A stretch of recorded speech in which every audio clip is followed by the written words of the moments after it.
الكوثر فصل لربك وانحر إن شانئك هو الأبتر.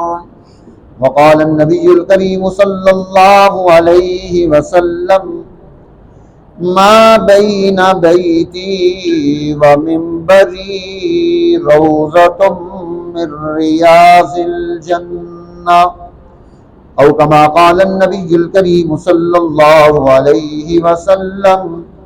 صدق الله العظيم وبلغنا رسوله النبي الأمي المدني الهاشمي الكريم ونحن على ذلك لمن الشاهدين والشاكرين والحمد لله رب العالمين.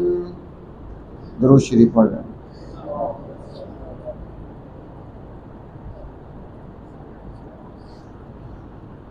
اللهم صل على محمد وعلى آل محمد كما صليت على إبراهيم وعلى آل إبراهيم إنك حميد مجيد.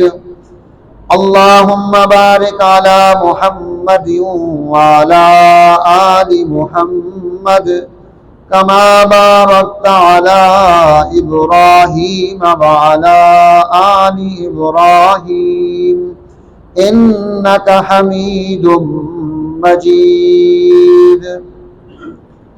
إلهي نجني من كل ضيق بنجاه المصطفى مولى الجميع. هب لي في مدينته قرارا بإيمان ودفن بالبقيع. محترم سامعین کرام، عزیز بزرگوں، اللہ تعالیٰ کی طرف سے یہ بڑا خاص انعام اور فضل ہوا کہ اس نے ہمیں اپنا پاک کلام، جسے کلام اللہ کہا جاتا ہے، جسے کتاب اللہ کہا جاتا ہے، جسے قرآن کہا جاتا ہے، یہ پڑھنے کی، سننے کی توفیق عنایت فرمائی ہے. یہ بہت بڑا انعام ہے. قرآن حکیم کے ساتھ تعلق مسلمان کا قائم ہو جائے اور یہ رشتہ جو قرآن کے ساتھ ہے یہ شعور کا رشتہ بن جائے، سمجھ کا رشتہ بن جائے، عقل و فہم کا رشتہ بن جائے کہ قرآن حکیم ہمارے ساتھ کیا گفتگو کرتا ہے، قرآن ہمیں کیا کہتا ہے، قرآن ہمیں کیا سمجھانا چاہتا ہے. جب ہم یہ سمجھیں گے تو اس کی تاثیر ہماری زندگی میں، سوسائٹی میں، سماج میں پیدا ہوگی.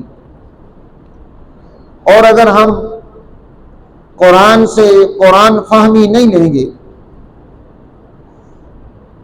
تو یہ زبردستی کسی کو کچھ دیتا نہیں ہے.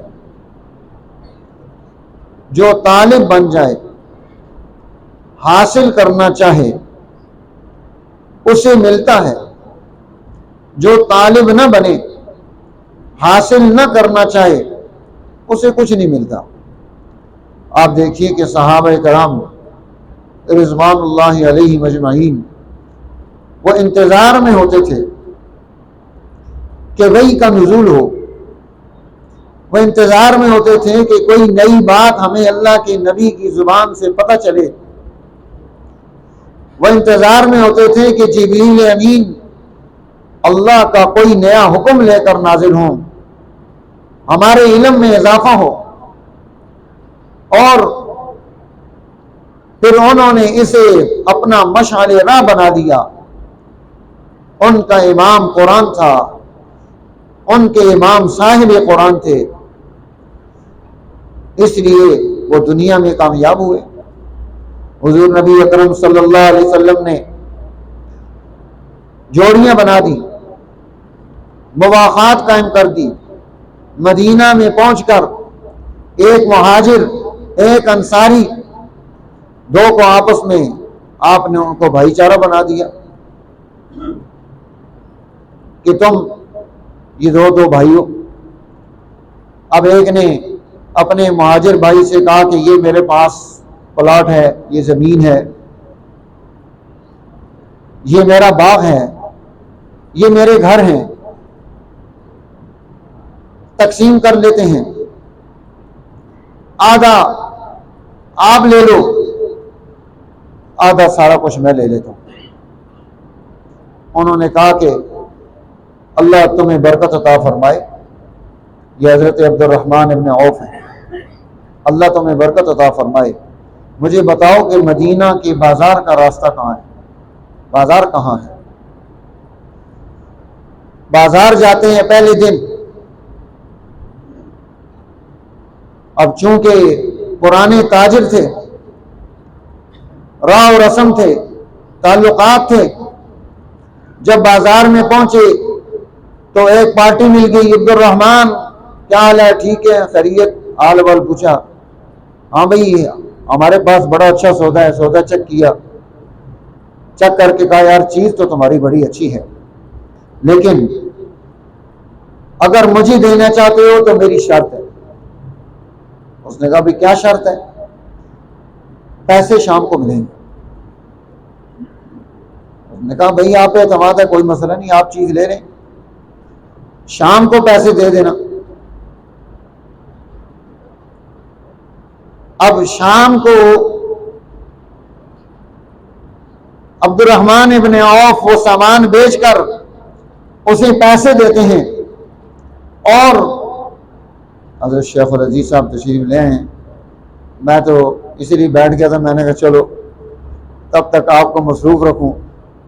اور ہمارے تایا جان رحمۃ اللہ علیہ فرمایا کرتے تھے کہ بھائی میں تو کنڈکٹر ہوں، بڑے اللہ کے ولی تھے کہ جب تک سواریاں پوری نہیں ہوتی تو کنڈکٹر گاڑی میں بیٹھا ہوتا ہے، کبھی ریس تیز کرتا ہے، کبھی گاڑی کو آگے کرتا ہے، کبھی پیچھے کرتا ہے، کہ جو بندے بیٹھے ہوئے ہیں وہ سمجھیں کہ گاڑی ابھی سٹارٹ ہے، چلنے لگی ہے۔ تو بس یہ بات کر کے ختم کرتا ہوں، اصل میں ہم نے بیان حضرت شیخ العزیز صاحب کا ہی سننا ہے، میری باتیں تو آپ روز سنتے ہیں۔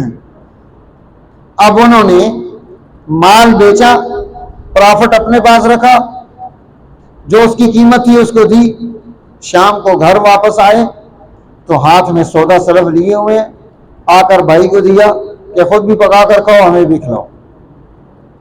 اچھا دوسری طرف یہ تو بات تھی دنیا کی، مال کی، چیزوں کی، اب بات آ گئی علم نبوت کی۔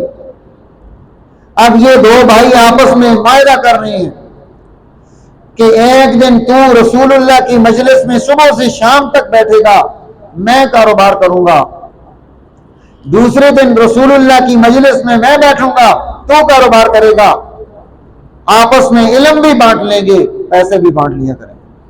یہ ہیں حضرت عمر بن الخطاب رضی اللہ تعالیٰ عنہ، کہ رسول اللہ کی صحبت، آپ کی مجلس وہ ختم نہ ہو، وہ مس نہ ہو، ترتیب بنا رہی ہیں، ایک دن کام کرتے ہیں، ایک دن اللہ کے نبی کی مجلس میں بیٹھتے ہیں۔ تو میرے دوستو علم کا شوق تھا انہیں، علم حاصل کرنے کی رغبت تھی انہیں، اسی لیے تو وہ بیٹھ کر یہ فیصلے کر رہے ہیں۔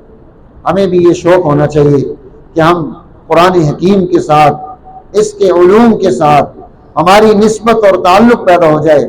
اللہ جل جلالہ ہماری محنتوں کو قبولیت نصیب فرمائے، تاکہ ہم دنیا میں آخرت میں سرخرو ہو سکیں۔